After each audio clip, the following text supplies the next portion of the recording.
All right.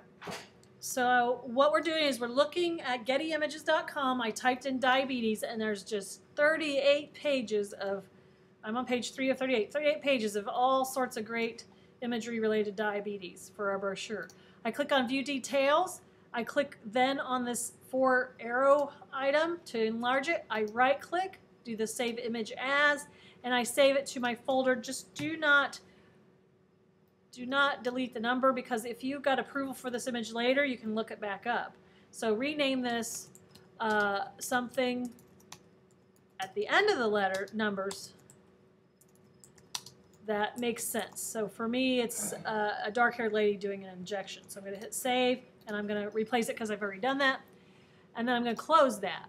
Now, Getty Images, when you're looking at images, typically it opens a new window. So if you are done with this, you just close it, and the other window will come back up.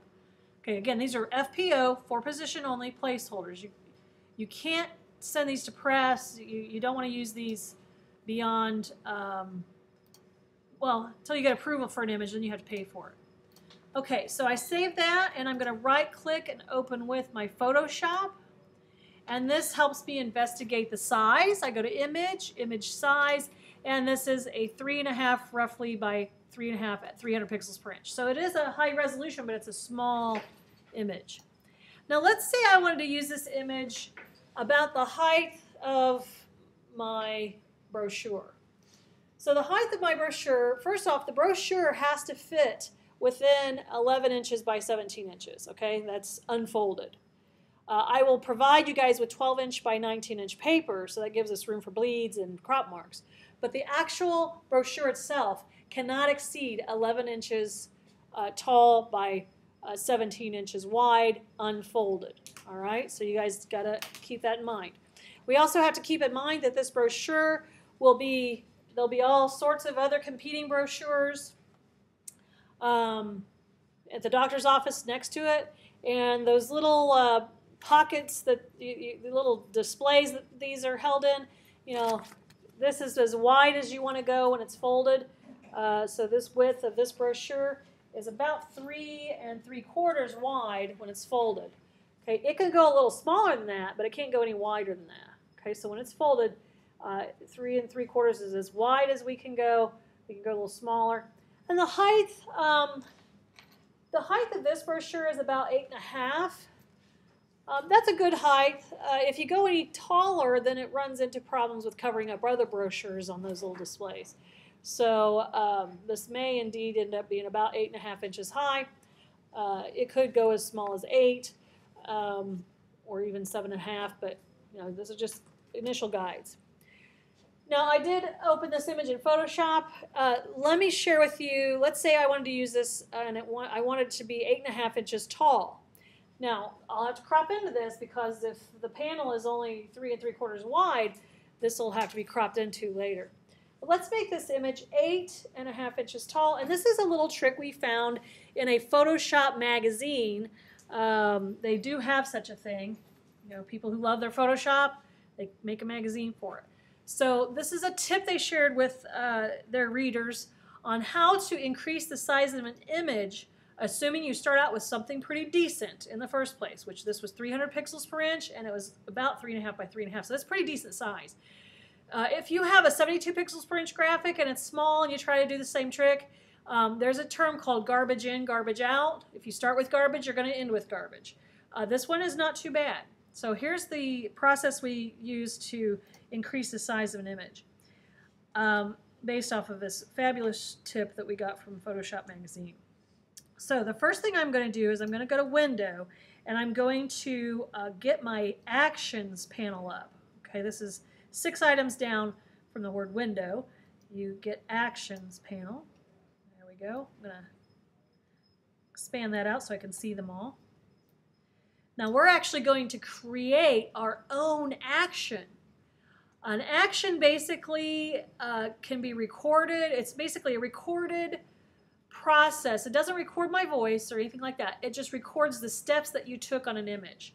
So if you changed an image size, you did certain things, you can actually record that and you can play that action over and over again on different images or the same image. So we're going to basically, according to the magazine that we got, it told us to create a new action.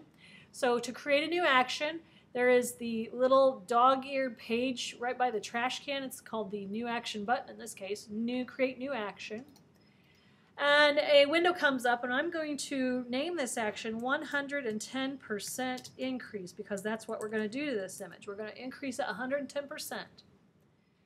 Now, I could even assign keyboard shortcuts to it, but I think the keyboard's function keys are taken by something else right now. So we're going to 110% increase. I'm just going to hit record. Now, it's not recording my voice, but it is going to be recording the steps that I'm taking on this image. Okay? So you can see that there's a little red circle now that wasn't there before. So it's in recording mode. So what we're going to do to increase this image 110%, we go to Image and Image Size, which is 6 items down from the top. Image Size. And we have this window that opens. Now we looked there earlier. We know it's about 3.5 by 3.5 by 300 pixels per inch. Now what we want to do is make sure the width and the height are connected. Now they're connected because resample is checked on. Now if we check off of resample, you'll see your width and height and resolution are connected. Now in this case, we don't want all 3 of those proportionally changing. 300 pixels per inch, we want to make sure that stays. So make sure resample is checked in this case.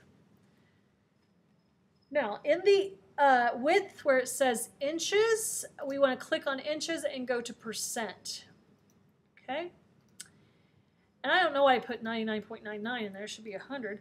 But we're going to put in 110% to increase this image 110%. Okay? Now it should both change. If you type it in the width, then the height should also proportionally go to 110. My image was about 1.5 inches. Should I make it big? Well, you're going to do the same thing here where we do the 110%. The problem with, if you found an image and it's only 1.5 inches wide at 300 pixels per inch, there's only so much of this increasing of the size of the image you can do before it starts to degrade, okay? So, you know, I'm not sure why this image is 3.5 inches wide and yours is only 1.5 inches. It just depends on what they have posted on their website. I have a different picture. Yeah, you have a different picture. Okay, now I'm going to hit OK because this is just increasing this image 110%. I'm going to hit OK. And you'll see that the image gets bigger. Now I am going to stop recording this action. Okay, so all I did was increase the image 110%. And how I stop recording the action is I click on the little square next to the red round circle. This stops recording. The red round circle now turns to a light gray circle. Now, what we will do, this again is that Photoshop trick from the magazine, is we will make sure that the 110 increase is clicked on, or even image size is clicked on, and we can play, by clicking the play button, we can play that action over and over and over again. Instead of having to go to image size, increase 110, I just play this action over and over again. Okay, now I'm going to hit Command 0, the number 0, and the more I play it, the bigger it gets. So this now is about 9.5 inches tall. I'm looking at my ruler over here. 9.5 inches tall, about 9.5 inches wide. Okay, this gives me the ability to crop out this white space. Now I'm going to zoom into the image and I'm going to see if it trashed it up some. And it does a little bit. You will see that the details are not as sharp as they were perhaps before. You'll also see what is called JPEG artifacting. That's where it's doing its best to interpolate. But her skin is not that textured. Let's face it, nobody has skin quite textured like that. That is a product of interpolation. So you'll also sometimes see a sort of halo effect on the edges of really small graphics. You'll see like in here, it starts to put a little halo around certain pixels. So this is and even around her eyelid right here, I start to see this halo effect that wasn't there in the photograph. So this is the byproduct of this process of increasing a graphic larger than what you downloaded at. Now you can definitely see, better on my monitor, but you can definitely see some haloing around her thumb.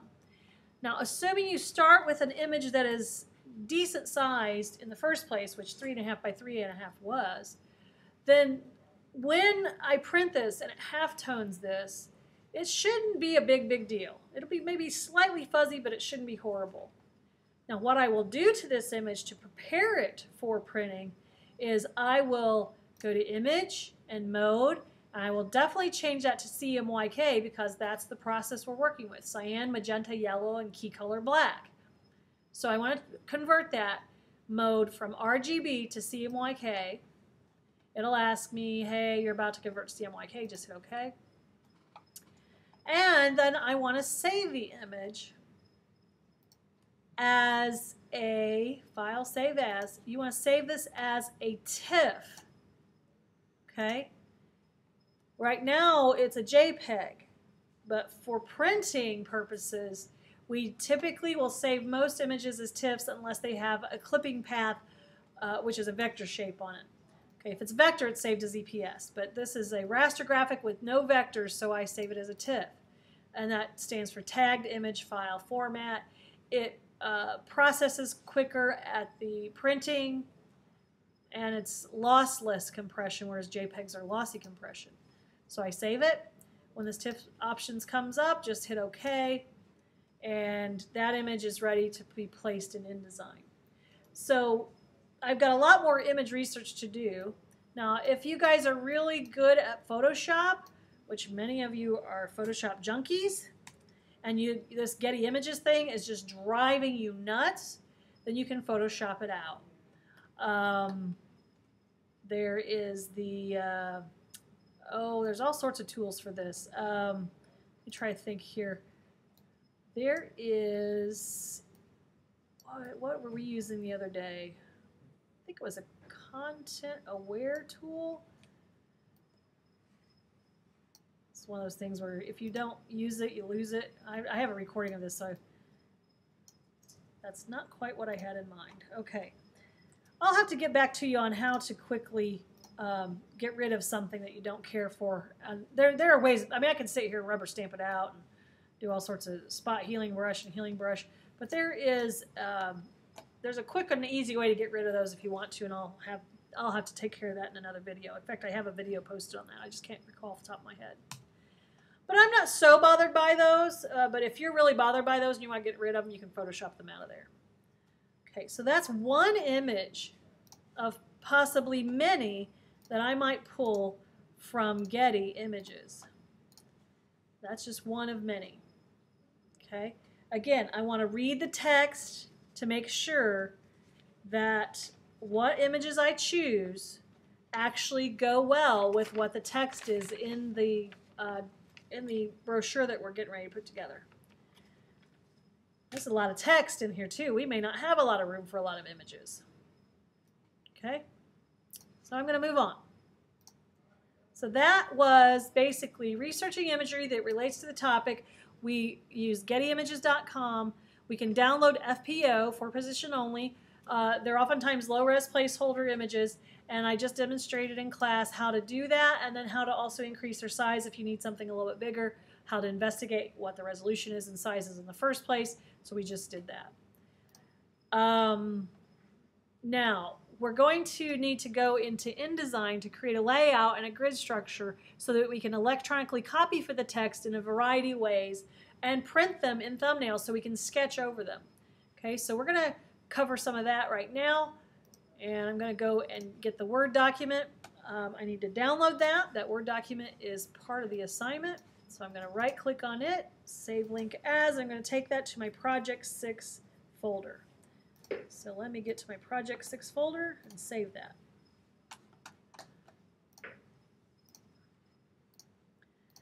All right, so I just saved the Are You at Risk for Type 2 Diabetes document.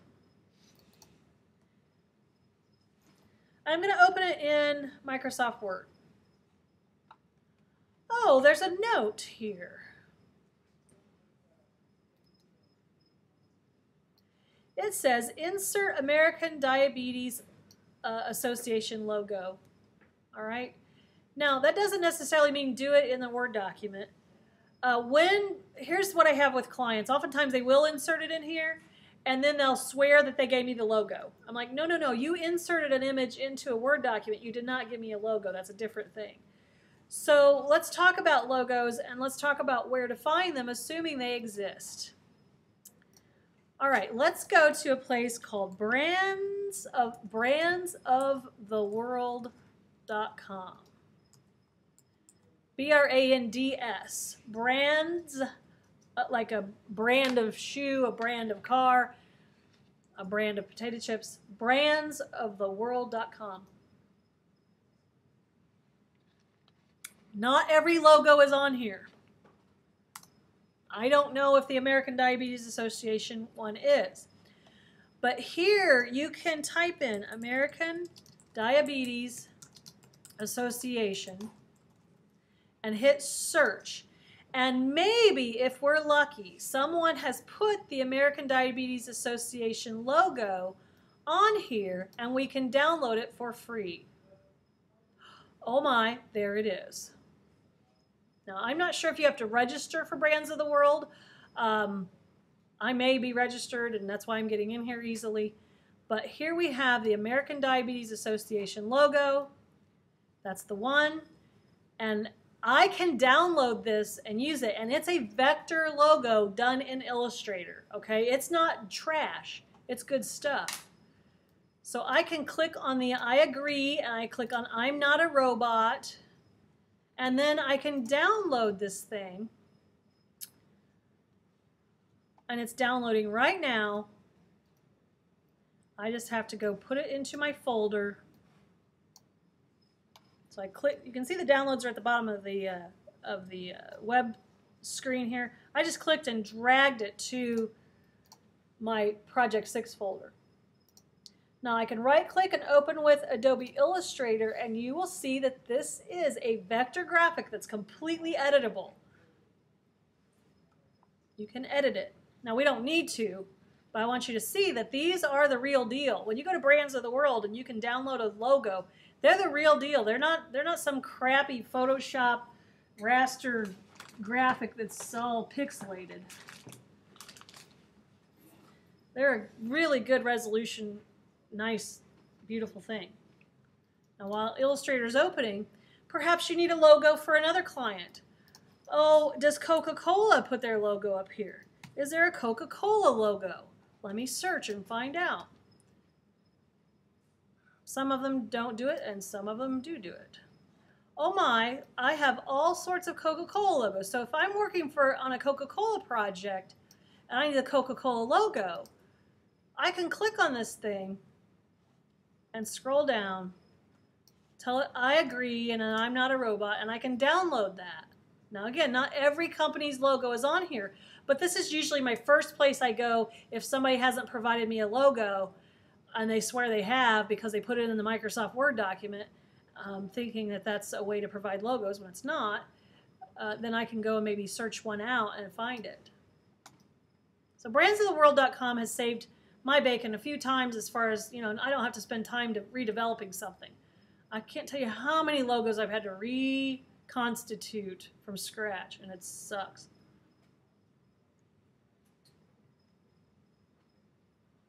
Okay, so it looks like Illustrator's opening. And here is the American Diabetes Association logo. I'm going to click and drag over it with my white arrow tool. Looks like we have a white box around there, so I'm going to get rid of that. So when I say there's a white box around it, when I click and drag with the white arrow tool, it grabs all of the nodes. And this box is what I'm referencing. I do not want that box every time I place a logo. So I deselect with the white arrow tool, and I just grab over the corner of where I know that white box is. So it's activated. I hit delete twice. There's once, twice. And then I'm going to save that logo. I don't have to save it as a different name. I'm just going to save it. Okay? So here is the American Diabetes Association logo. And it is absolutely perfect. So you guys are now, you now know where to get logos. brandsoftheworld.com. All right. How very cool. So where it says insert American Diabetes logo, do not insert it in the Word document because it does not work out that way. This is just somebody giving you a note that says, hey, the logo is going to go first. Now let's talk about character and paragraph styles here in Microsoft Word. These can translate over into InDesign, and I would definitely suggest setting them here. I may have already done this for you, but let's look at this thing here. It says styles, and what we can do, there's a backwards P with a little, looks like a little document list. It's the thing that manages the styles that are used in documents. You want to click on that, and you'll get this window that opens up. Okay. Now on a PC, it's a little different. I believe on the PC there you have to click on a drop-down menu to get that. But on the Mac, you just click on this little backwards P with the little picture of a little style. Okay. So where it says, are you at risk for type 2 diabetes? Basically, I'm going to scroll down. I'm going to see what style is being used there. Now, when you scroll down, you'll see that one of the styles has a blue line around it. It's the title style. So the title style has been used on this text, and that's fine. Now, take the test. You need to know. It says it's also title style. Well, no, it doesn't. Excuse me. It says it's normal. It just took a while to do it. And normal's fine. I'll just deal with it later. Important facts about diabetes is heading 1. Okay, that's good. Read below for important. Okay, that's normal. And I'm okay with normal. I'll just have to, I may create another one for that in a second. Risk factors for diabetes. That one is heading 2. My computer's running really slow. Eventually it'll show you what heading it is. And this body copy is normal. Now the stuff that has bulleted text, let's see what style that is. It says it's a list paragraph. Okay, so there have been styles used. So this right here is a list paragraph. I think the normal style is going to give us problems, so we'll have to specify a style for the normal body copy. But this will help things run actually kind of smoothly. Now, what clients normally give you are really messed up Word documents, and usually I tell you just to select everything, clear the formatting, but in this case, it's not horrible. When you have a client that sends you a Microsoft Word document and they've tried to make it look pretty and they've put images and stuff in there, oh my gosh, that is a hot mess to try to clear out. You want to charge for that time. Definitely print the document because it gives you an idea of where they want certain pictures and things, but you're going to delete all that stuff and clear the formatting. But in this case, this is a fairly clean document.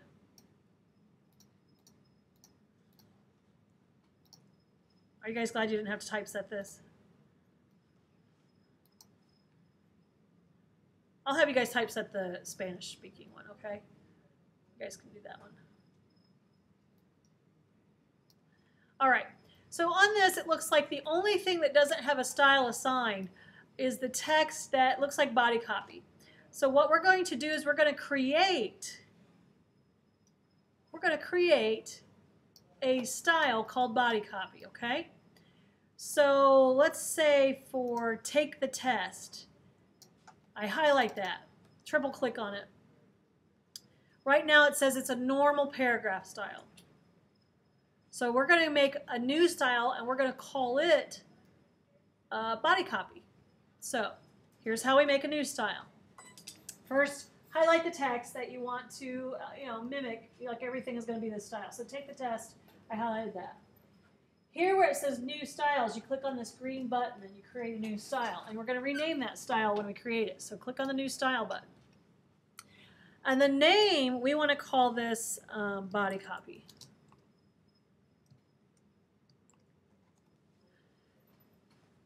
Now, basically that's going to be Times New Roman 12-point type is what that boils down to. So I'm going to hit OK. Now what I need to do is apply that style to all of the text that looks like it's going to be body copy. So I need to highlight the take the test, you need to know, the diabetes.org, the 1-800-diabetes. I'm going to highlight all that and tell it it's body copy by clicking on the body copy style. Nothing really looks like it changed because we didn't change the font or anything. Okay, we're just assigning a style to it. Now in InDesign, 4 clicks will get you like the paragraph, and in Word, 3 clicks get you the paragraph. This includes the invisible hidden characters. Yes, there are also invisible hidden characters in Microsoft Word. How you find them is there's a backwards P up here in the control panel, and you can see all the invisible characters are going to pop up. Okay, so just so you know, that is something not only in InDesign but also in Word. This is why we don't click and drag typically on things, and if we do click and drag, we make sure we drag past the end. There's an invisible character there. 3 clicks will get us the paragraph. So I grab that paragraph, and then I come over here to the paragraph style and I click on body copy. Now again, nothing changed, and that's okay. We just want to assign the style that we created. Now the next thing I have to do is under the risk factors for diabetes, there's some body copy there. So I triple click on that and click then on body copy again. The list paragraphs, we don't make those body copy. Those are bullet points. But under symptoms, I have to grab that body copy. It says some of the symptoms of diabetes include. That's going to be considered body copy for now. And at the end of that, we have the if you have any symptoms, discuss your doctor, your risks. Make sure that's body copy. Okay, so anything that's not bullet pointed and is not a subheadline, we want to make it body copy. And this will all make sense here soon. Now, I'm not sure about this stuff. I think I'll go ahead and make it body copy, and then if I have to, I can change it later. The diabetes test? Yeah, the diabetes test where it says, are you 43 years or younger? Yeah, we'll make that all, unless it's bullet pointed, we'll make it all body copy. That one we may have to click and drag on because there's a bunch. And the at-risk weight chart, we'll just go ahead and make that body copy for now as well. Yeah, it can always change.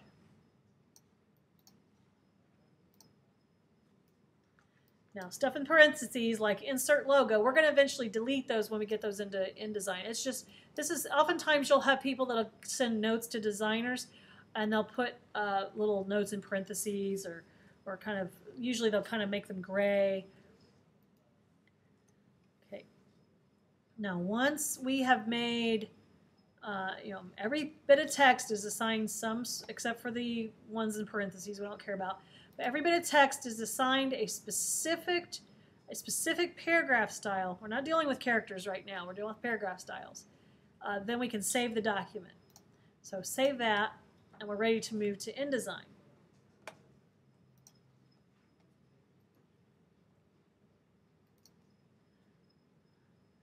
Now, this could be a new print document. Now, this I'm going to go with what is here, even though this is incorrect. Now, please listen carefully. What I'm doing is not correct, okay? I know oftentimes I'll show you something and I'll tell you, hey, this isn't correct. I'm using placeholder text. Don't use placeholder text. Use the text I supplied. Next thing I know, you're using placeholder text. So keep in mind, this thing that I gave you will not fit on 17-inch paper. This brochure actually measures 18 3/4 of an inch, all right? So what I'm going to do is I'm going to recreate this, which is actually a little too big. Now, so just know that. What we're doing right now is just practice.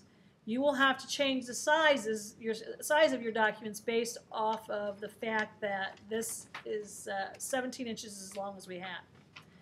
Okay, so I'm going to just use this as an example. This is incorrect as far as the size. I'm just duplicating what I see, which again, this is incorrect. All right, now when you're dealing with a brochure like this, each folded panel is a separate page, so to speak, okay? So each of these panels on a brochure is a separate page.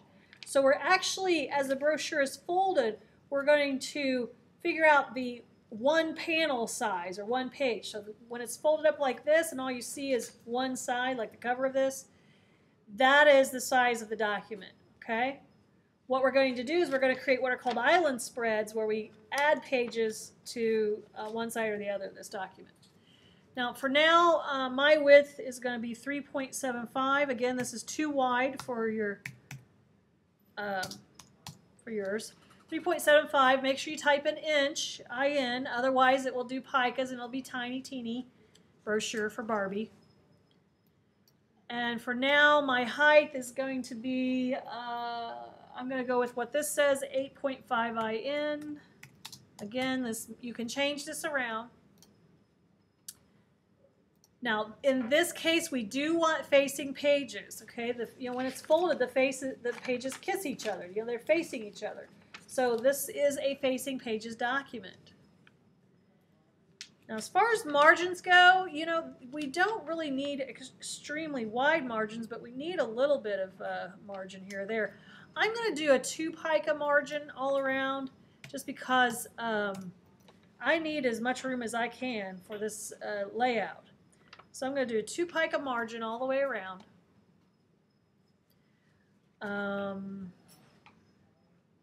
Yeah.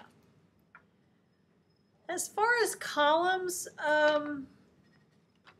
this one probably doesn't need a lot of columns. Right now I'm just going to leave it at 1. You could try 2 columns. I'm going to type in 2 and we'll see what it looks like. I got my preview on, so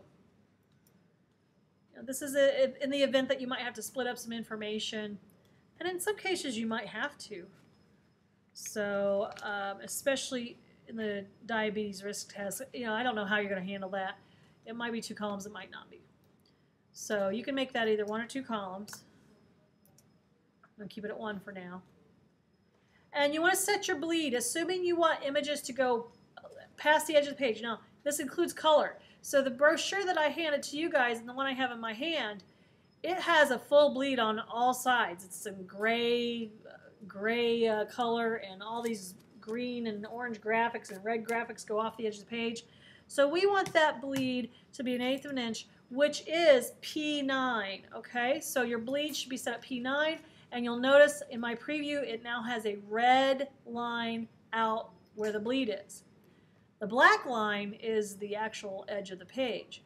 The purpley pink line is just the margin, so we don't set body copy too close to the edge. Okay, now we're not going to change the number of pages yet here, okay? So we're going to hit OK. And you may want to produce, you're going to be doing 5 different sketches for your layouts. You might want to produce a few different InDesign files of different sizes. Maybe you play around with a different shape, slightly different shape.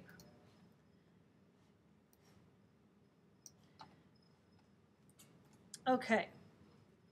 Now I'm going to go to my Pages panel, and I need to make sure that I have several panels to be able to put this onto. Now if I duplicate this one, which again, this is too long, but this is just for example, this has 5 different pages on it, at least on the front side. Now there's another 5 on the back.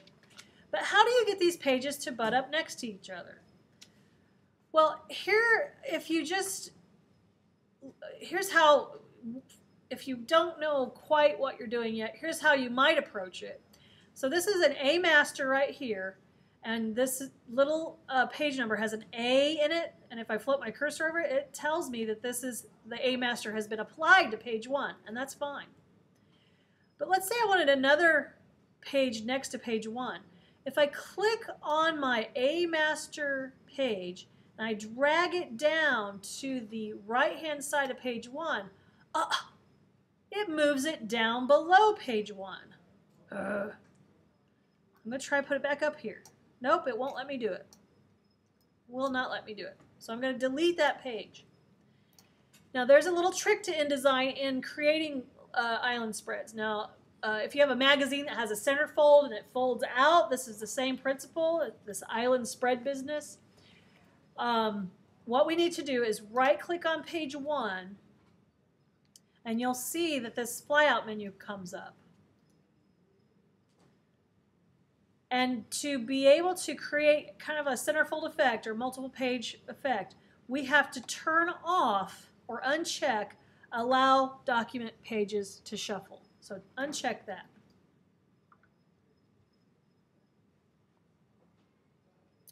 And now I can go to the A master, the little icon of the 2 pages, grab a page, drag it to the right of page 1, go right to the edge of that page.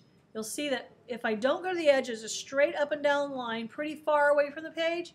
But if I go right up to the edge of the page, you'll see kind of like a giant bracket to the right of the page. When you see that bracket touching the edge of the page, you let off, and you will see that it'll put page 2 right next to page 1. Now we might even try to do it on the other side of page 1. Oh, that's nice. And do another one over there. Now, all told, again, the sample that I have here, which again is too large for what we're doing, it has 5. You may end up only having 4, I don't know. So this is an island spread that contains 5 pages. That's a whole lot easier than trying to measure something and try to divide it in 5 ways and get all the margin lines and all that in there. Okay. Now, if you're measuring and you're going, okay, you know, what, I only have 17 inches wide. What would be your approach to figuring out how wide each panel would be if you only have 17 inches worth of paper? How would you figure out how wide one page would be if you had 17 inches to deal with? Divide 17 by 4. You could. 17 divided by, in this case, I had 5 panels. This means that the page would be 3.4 inches wide. Now, if I decided I needed 4 panels, I take 17 divided by 4, and that would be 4 1/4. The only problem with 4 1/4 is it may not fit in the slot. That's the thing. But we know that 17 divided by 5, that being just a little bit under 3.5 inches, that's 3.4 inches. We know that will fit in the slot. So after I already have this page designed, how would I change that after I've already done all this work?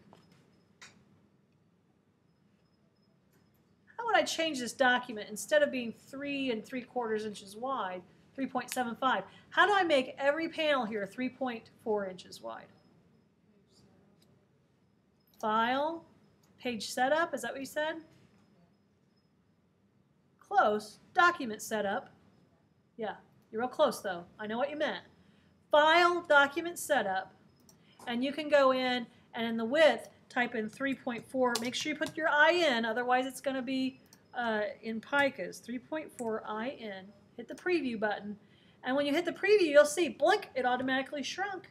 Oh, that's cool. So this is what I had before, and this is what I have after. So one was 3.4 inches, the other one was 3.75 inches. This now will fit on the page size that we specified. It'll be a little bit more narrow, but it's not going to be the end of the world. Now let's save this. I'm going to call this brochure layout number 1. And the reason why I'm calling it that is because I might have a brochure layout number 2 and so on. Because I might be changing some things about how I fold this or whatever. Maybe this becomes more of a pocket guide. Maybe you decide to fold it this way, and now all of a sudden we have some sort of whole other kind of format. So if you guys fold it this way and it slides down the holder, and they can still get their fingers in it, I guess I should bring one of those holders in, then you know it might be a slightly different size. It might have more panels. In that case, it might be folded this way, and then it might be folded this. So you guys could do it this way, where you fold it this way, and now you've got maybe something that's accordion folded. I don't know. You know, just keep in mind that one side is Spanish and one side is English, and You know, maybe your brochure starts out kind of small, like a pocket size one, and maybe each panel, that's a whole other ball of wax there. Maybe you have things divided down into two. So just because this folds accordion style and doesn't have any other folding to it doesn't mean that you can't get creative with your folding. So I oftentimes when I'm sketching, I'll actually physically get the piece of paper and I'll cut it out and I'll fold it just to make sure things are functioning okay.